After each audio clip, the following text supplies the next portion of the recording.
आपण आहे ना 4 पेनांचा मिळून कोणती आकृती तयार केलेली आहे? चौकोन. बरोबर.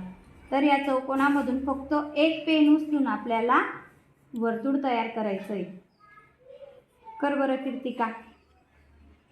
झालं का कीर्तिका वर्तुळ तयार? आता चैताली करेल बरं. झालं का चैताली तयार? पेनचा शब्द. प्रणाली कर बरं. नाही. झालं का तयार? अविनाश, धनंजय,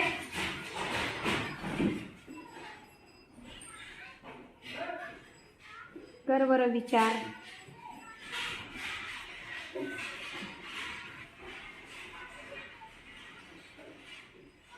झाला का वर्तुळ तयार?